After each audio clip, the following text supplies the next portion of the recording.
colocou todos esses avanços como se fossem 8 anos. Na verdade, a gente vem de 16 anos de ciclos bem-sucedidos, desde lá do Itamar. Mas o senhor fez um balanço muito positivo do ponto de vista econômico, de inserção internacional. Do ponto de vista de Congresso, também o senhor faz um balanço super positivo das coisas que foram feitas. Mas e a questão de princípios e a questão moral? Porque o Lula, do ponto de vista de política interna, o Lula, o último ato dele foi sair abraçado com Sarney no mesmo avião para sair de Brasília para São Paulo. Sarney, com todo o respeito, o filho dele está sendo investigado pela Polícia Federal como formador de quadrilha. Ele tem processos, ele sofreu inúmeros questionamentos como presidente do Senado antes. O presidente Lula absolveu para a história brasileira o Collor, que recebeu uma CPI, que foi impeachado, né? Que teve que renunciar ao mandato. Do ponto de vista internacional, o presidente Lula considerou os adversários do governo do Irã como jogadores de futebol, como perdedores, torcedores que perderam. Estava aos abraços e beijos com Fidel no dia em que um dissidente do regime morre por fome. O senhor não acha que a questão do princípio, o Lula com mais de 80% de popularidade, ele tinha obrigação moral, ética e histórica de cuidar melhor da questão do princípio?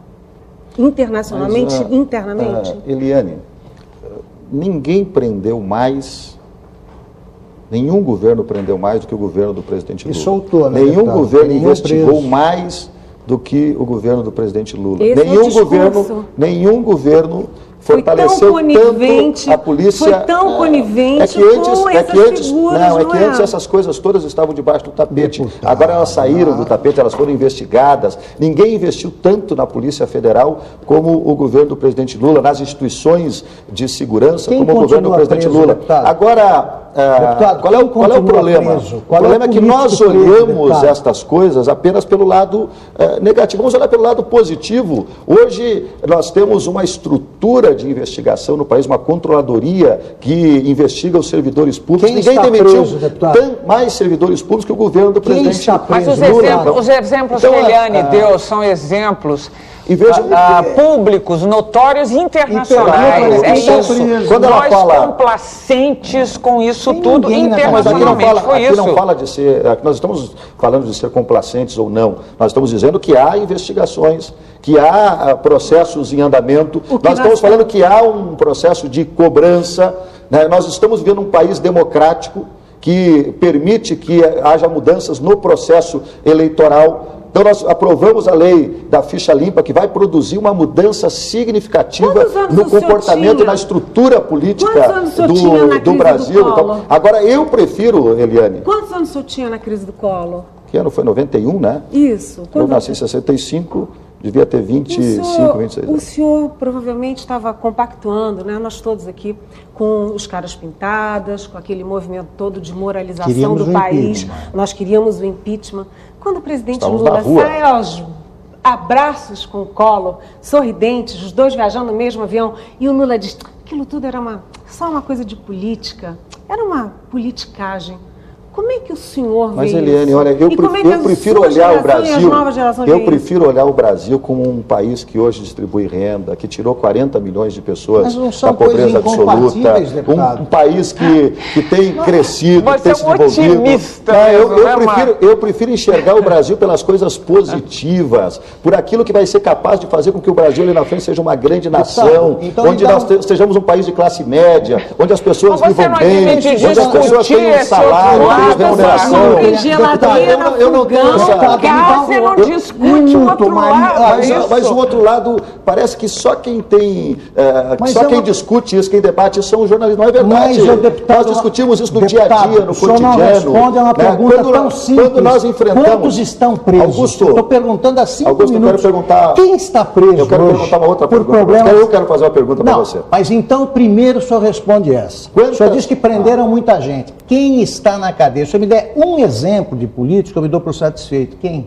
Mas aí é uma questão relacionada às leis que nós temos e que tratam sobre o tema vota a lei é o poder legislativo. Judicial, sobre o tema penal, sobre o tema... Mas é o poder legislativo. Mas nós temos mudado a lei. Então, eu quero fazer uma pergunta para você. Quantas vezes você disputou uma eleição na sua vida? Eu disputei eleição, não sou entrevistado aqui, mas eu disputei várias eleições. Quais eleições que você disputou? Colégio, meu pai foi político, eu conheço a eleição. Então, a vida ela coloca esses desafios, todas as pessoas. Eu, por exemplo, discuto eleições, eu discuto esse tema da ética, da moral, no dia a dia. A cada 2 anos, a cada 4 anos, nós estamos ali conversando com os eleitores, conversando com a sociedade, tratando sobre os temas que dizem respeito ao progresso, apresentando propostas, sendo cobrado sobre os programas sociais. Você sabe qual é a preocupação da sociedade, Marília? A preocupação da sociedade é saber se vai ter casa para morar, se o programa de saúde vai funcionar, se o hospital vai ter lugar para atender a sua família,